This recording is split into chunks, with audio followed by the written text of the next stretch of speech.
Hola chicos, Dios les bendiga a cada uno de ustedes. Estamos en el aula de primer año de secundaria en el curso de geografía.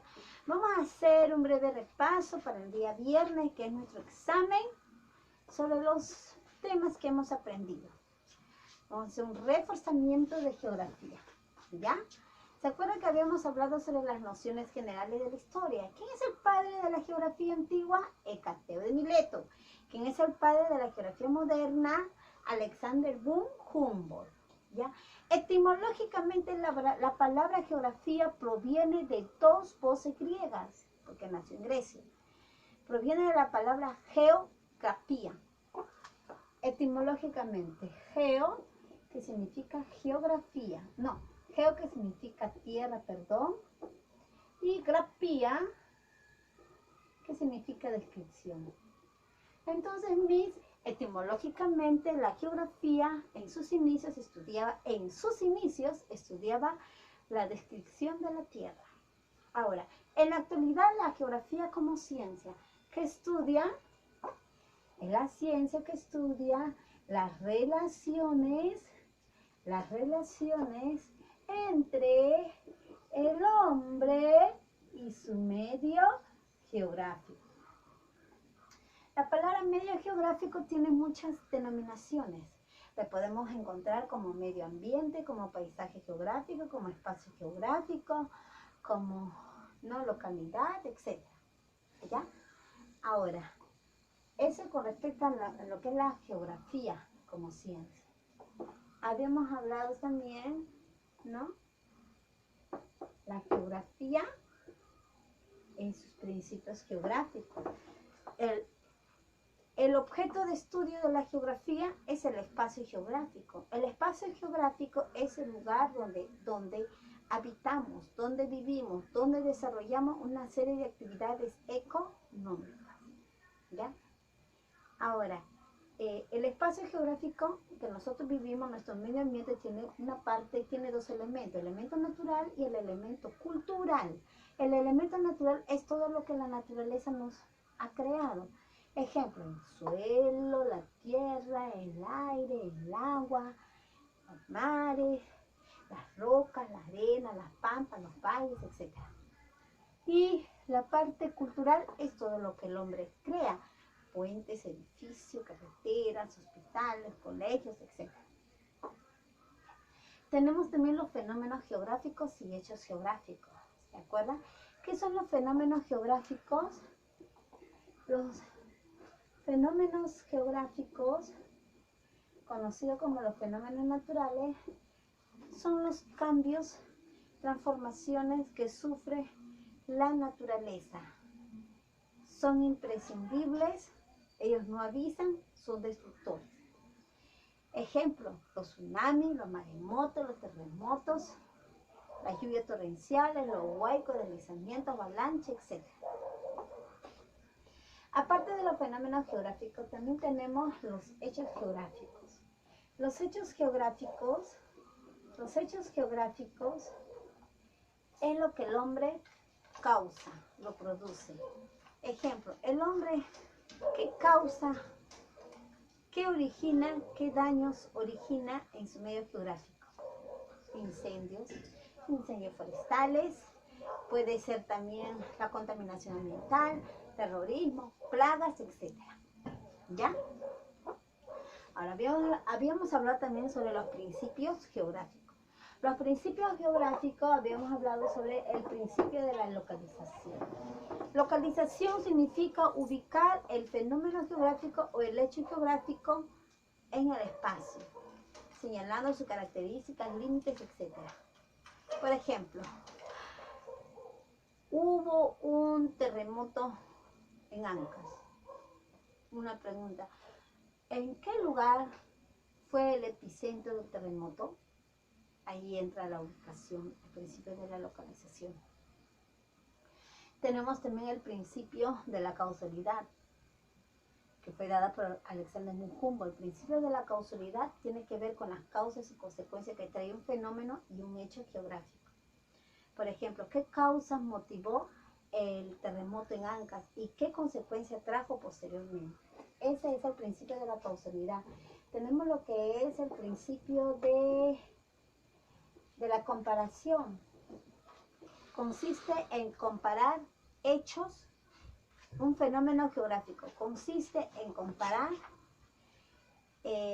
semejanzas y diferencias. Mayormente se hacen con cuadros comparativos. Por ejemplo, yo puedo comparar terremoto vamos a poner terremoto de Ica en el año 2010. Y lo puedo comparar con el terremoto del año 1970 en Ancas. ¿Cuáles son sus semejanzas? ¿Cuáles son sus diferencias? ¿No? Tenemos también el principio de la actividad. Actividad significa, pues, o evolución, que todo está en constante cambio y todo está en constante transformación, ¿no? Por ejemplo, un hecho geográfico, ¿no? El censo. En el año 1990 se realizó un censo, y el Perú arrojó con 15.000, 20.000, 20.000, 25.000 habitantes, ya vamos a suponer. Y en el año 2020, un ejemplo que no es verdad, no, en el año 2020, según el censo, arrojó 35.000, 40.000 habitantes. ¿Hubo cambio? ¿Hubo transformación o no? Claro, ese es el principio de actividad. Luego tenemos el principio de la conexión. Todo está conectado, interrelacionado. ¿Sí, chicos? Ahora también hemos hablado sobre la geodesia, la cartografía, todo eso. La geodesia es la ciencia, pues, que estudia las medidas y dimensiones de la Tierra. Habíamos hablado, ¿no?, sobre, por ejemplo, las líneas imaginarias. Tenemos líneas imaginarias. Las líneas imaginarias, pues, son líneas que el hombre, imaginarias, su mismo nombre dice, son líneas que el hombre ha creado imaginariamente para tratar de ubicar un determinado lugar. Las líneas imaginarias pueden ser, tenemos líneas imaginarias y círculo imaginario. Voy a explicar brevemente mediante un gráfico, ¿ya? Esta es la Tierra.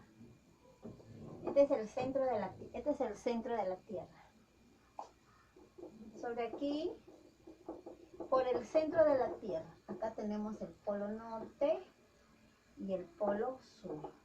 Se encuentran a 90 grados, y un arco entero forman un grado, 90 más 90, 180 grados. Esta línea imaginaria, ¿no?, pues se llama eje terrestre, el eje terrestre, llamada la línea de los polos, porque une al polo norte y al polo sur, ¿no? Y también pasa por el centro de la Tierra y gira sobre su mismo eje. Ahora, esa es una línea imaginaria. También tenemos los radios, ¿no? Los radios son así, y del punto medio, pues, salen diferentes líneas, ¿ya? Luego tenemos los círculos. El círculo más grande es el círculo ecuatorial, o llamado también la línea equinocial o círculo ecuatorial o línea ecuatorial. La línea ecuatorial, por ejemplo, es una línea horizontal que pasa por el centro de la Tierra. El ecuador terrestre se encuentra ubicado a 0 grados a 0 grados.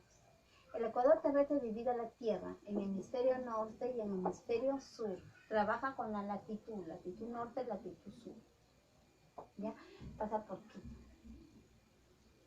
Por eso de ahí viene la palabra Ecuador, capital de Quito, Ecuador. Luego tenemos también a lo que es a los trópicos. El trópico de Cáncer, que se ubica a 23 grados 27 minutos. 23 grados 27 minutos, el trópico de Cáncer, en el norte. Son círculos polares, círculos imaginarios pequeños. Y tenemos el trópico de Capricornio, que se ubica en el sur. Cuando los rayos solares caen en el trópico de Cáncer y el trópico de Capricornio, se producen las estaciones. Ya ambos se ubican a 23 grados 27 minutos. También tenemos lo que es los círculos polares.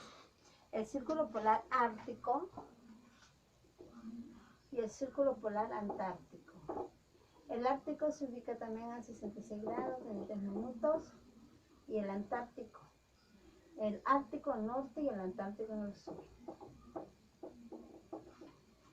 Luego de ahí tenemos, ¿no? A los paralelos, ¿no? Los paralelos también son de esta forma. Son los paralelos. Los paralelos. ¿Ya? Tenemos el meridiano base, una línea vertical, divide la Tierra en dos partes, el meridiano base, hemisferio este y el hemisferio oeste. El meridiano base, ¿ya? El meridiano base forma un arco de 180 grados, ¿ya? El meridiano base trabaja, o Greenwich, porque pasa por la ciudad de Greenwich, en donde trabaja con la hora internacional. Por eso dice 7 de la noche, PM, pasa el meridiano, 7 de la mañana, AM, antes del meridiano. Trabaja con la hora internacional. Tenemos también aquí a otro meridiano, ¿no? El meridiano de 180 grados. El meridiano de 180 grados presenta una curvatura. Origina el cambio del día y la fecha. Día y fecha. ¿Ya? Habíamos hablado de la cartografía etimológica. La cartografía proviene de dos voces, que es charta, que significa carta, y grafía, descripción de la carta etimológicamente. Pero la cartografía es la ciencia que va a estudiar las representaciones gráficas de la superficie terrestre. Las representaciones gráficas de la superficie terrestre se puede hacer en planos, en mapas, en cartas, ¿no? Etcétera, en globos terráqueos. Los globos terráqueos son de estas maneras, ¿no? Es muy costoso también. Se ve en ambos hemisferios. Tenemos los mapas. Los mapas representan áreas muy extensas. Los mapas representan áreas muy extensas y trabajan con las escalas. Trabajan con la latitud, la longitud. La latitud, la longitud trabaja. ¿Ya? Para hacer las cartas necesitan las escalas, que sirve para reducir el tamaño de un territorio. Por ejemplo, los mapas sirven para representar continentes, países, ¿no? O departamentos, grandes extensiones. En cambio, las cartas son tridimensionales porque trabajan con la latitud, trabajan con la longitud y trabajan con la altitud del terreno, con la altitud. Y las cartas mayormente sirven para hacer mapas de provincias. ¿Ya? Mapas de provincias. Los croquis son pequeños porque podemos hacer los planos de avenidas, de viviendas, de casas, etc. Trabajan también con la latitud y la longitud. ¿Ya?